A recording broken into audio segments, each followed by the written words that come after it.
வணக்கம். இது காலை நேர பிரதான செய்திகள். விரிவான செய்திகளுக்கு செல்ல முன்னதாக முதலில் தலைப்பு செய்திகள். மக்களே உஷார், வெளியே வர வேண்டாம், ஆபத்தான நிலையை எட்டிய வெள்ளப்பெருக்கு. பாதுகாப்பு வழிகாட்டுதல்களை வெளியிட்ட அதிகாரிகள். சிறைகளையே நடத்த முடியாத அரசால் நாட்டை எப்படி நடத்த முடியும்? சஜித் பிரேமதாச கேள்வி. திடீரென அதிகரித்த மகாவலி கங்கையின் நீர்மட்டம், விடுக்கப்பட்டுள்ள அவசர எச்சரிக்கை. தமிழர் பகுதியில் நடந்த பயங்கர கோர விபத்து, 2 இளைஞர்கள் பரிதாப உயிரிழப்பு. டெங்கு காய்ச்சலால் தாயும் சேயும் உயிரிழப்பு, பிரசவத்துக்கு 2 தினங்களே இருந்த நிலையில் சோகம். இனி தொடர்பான விரிவான செய்திகள். விரிவான செய்திகளுக்கு செல்லும் முன்னர் நீங்கள் எமது செய்தி சேவைக்கு புதியவர் என்றால் இப்போதே எமது செய்தித்தளத்தை சப்ஸ்கிரைப் செய்து இணைந்திருங்கள்.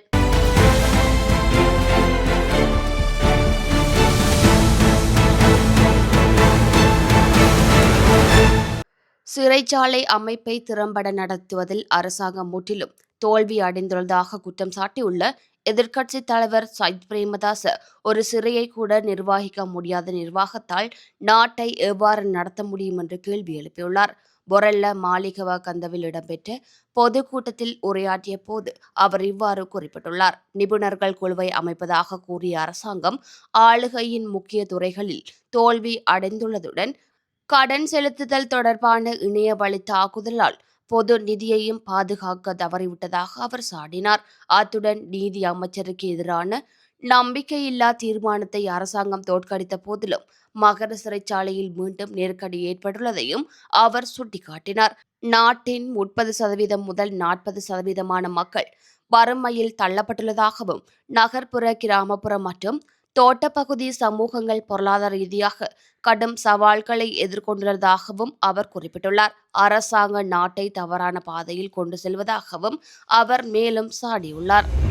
மகர சிறைச்சாலையில் ஏற்பட்ட பாரிய கலவரம் மற்றும் வன்முறை சம்பவங்கள் தொடர்பாக இலங்கை மனித உரிமைகள் ஆணைக்குழு மற்றும் சர்வதேச மனித உரிமைகள் அமைப்பின் பிரதிநிதிகள் விசேட விசாரணைகளை ஆரம்பித்துள்ளனர். இந்த கலவரத்தின் மூலம் கோடிக்கணக்கில் சொத்து சேதம் ஏற்பட்டுள்ளதாகவும் இது சில கைதிகளால் மட்டும் செய்யப்பட்டிருக்க முடியாது, திட்டமிட்ட வெளிச்சக்திகளின் பின்னணியாக இருக்கலாம் என்றும் சர்வதேச மனித உரிமைகள் அமைப்பின் நிறைவேற்று பணிப்பாளர் சுபாசன சுபவிக்ரம சந்தேகம் வெளியிட்டுள்ளார். இதேவேளை இந்த சம்பவம் குறித்து கருத்து தெரிவித்துள்ள நீதியமைச்சர் ஹர்சன நாணயக்கார, சிறைச்சாலை நெரிசல் ஒரு காரணியாக இருந்தாலும் அரசாங்கத்தின் கடுமையான போதைப்பொருள் ஒடுக்குமுறையால் சிறைக்குள் போதைப்பொருள் வரத்து குறைந்ததே கலவரத்திற்கு காரணமாக இருக்கலாம் என்றும் குறிப்பிட்டுள்ளார்.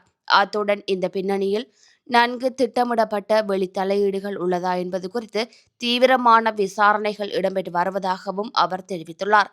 கலவரத்தை அடுத்து அதில் தொடர்புடையதாக சந்தேகிக்கப்படுகின்ற 104 கைதிகள் தும்பரை, வெளிக்கடை, பூசா உள்ளிட்ட பல்வேறு சிறைச்சாலைக்கு மாற்றப்பட்டுள்ளார்கள். இவர்களின் பெயர் பட்டியல் மகர சிறைச்சாலையின் வீதித்தடைக்கு அருகில் காட்சிப்படுத்தப்பட்டுள்ளது.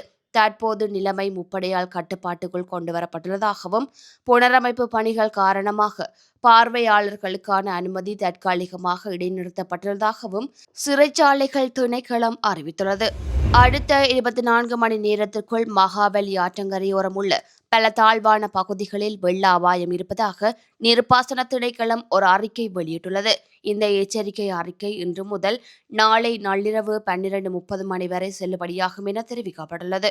அதன்படி இந்த அறிக்கையில் மகாவலி ஆற்றுப்படுகையில் உள்ள உடுனுவர, உடபலாத்த, ஜதினுவர, ஹங்கைஹல ஹேரளா, பஸ்பாகே ஹோரள மற்றும் ஹங்காவர்த ஹோரள ஆகிய பிரதேச செயலக பிரிவுகளுக்கு சொந்தமான தாழ்வான பகுதிகளுக்கு பொருந்தும் எனவும் குறிப்பிடப்பட்டுள்ளது.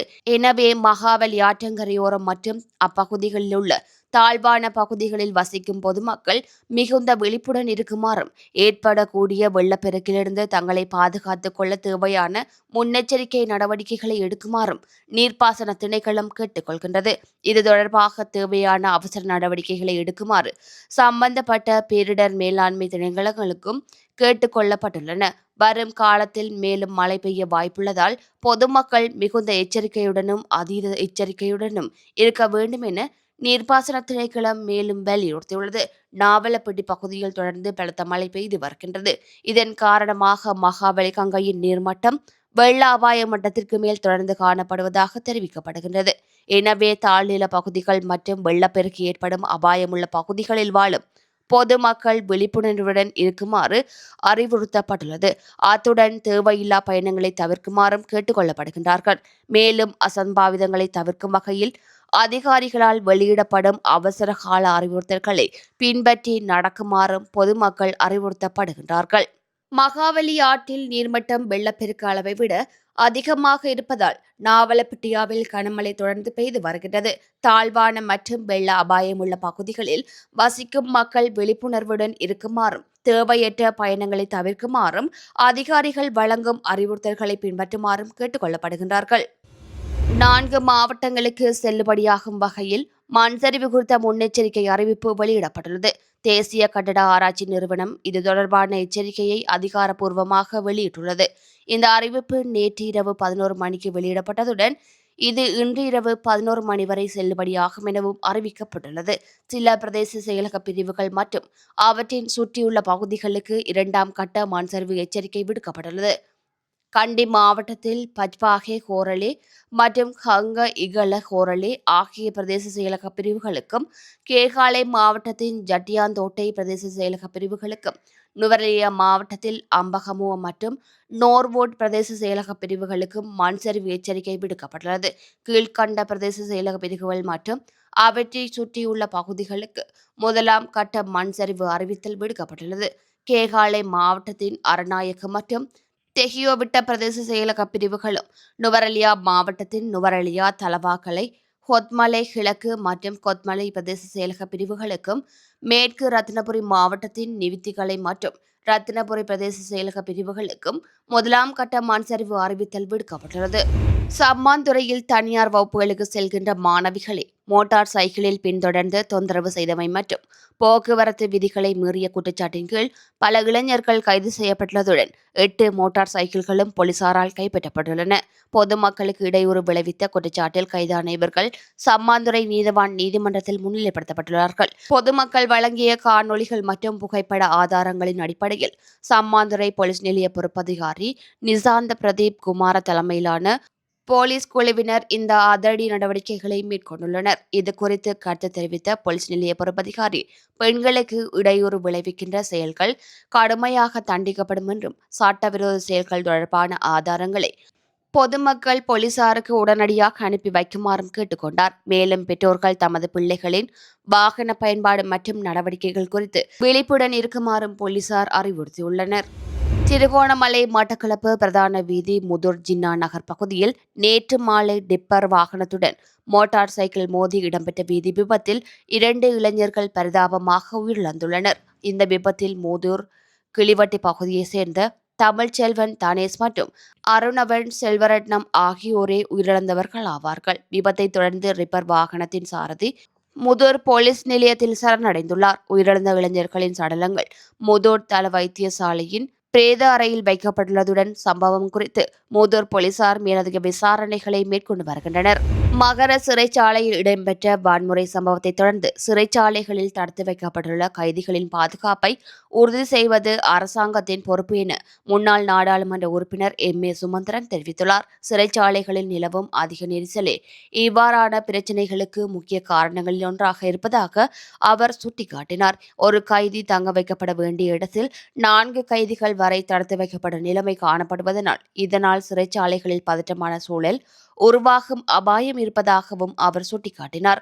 மகர சிறைச்சாலையில் இடம்பெற்ற தாக்குதல் சம்பவம் தொடர்பில் முழுமையான தகவல்கள் இதுவரை வெளியாகவில்லை என்றும் இந்த சம்பவம் தொடர்பில் தாம் ஆழ்ந்த கவலை மற்றும் வருத்தம் தெரிவிப்பதாகவும் அவர் குறிப்பிட்டுள்ளார். சிறைச்சாலைகளுக்குள் கைதிகளுக்கோ இடையிலோ அல்லது ஏனைய காரணங்களால் வன்முறை மோதல்கள் ஏற்படுவது ஏற்றுக்கொள்ள முடியாத நிலை எனவும் அவர் வலியுறுத்தியுள்ளார்.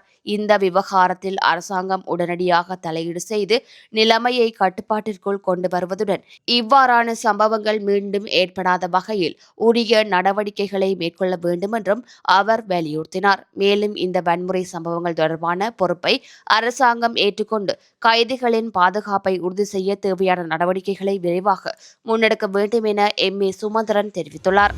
முதலாவது மகப்பேற்றுக்கு இன்னும் 2 நாட்களே எஞ்சியிருந்த நிலையில் பிறக்காத தனது பிஞ்சு குழந்தையுடன் தாயும் பரிதாபமாக உயிரிழந்த துயர சம்பவம் வாத்துவ பகுதியில் பதிவாகியுள்ளது.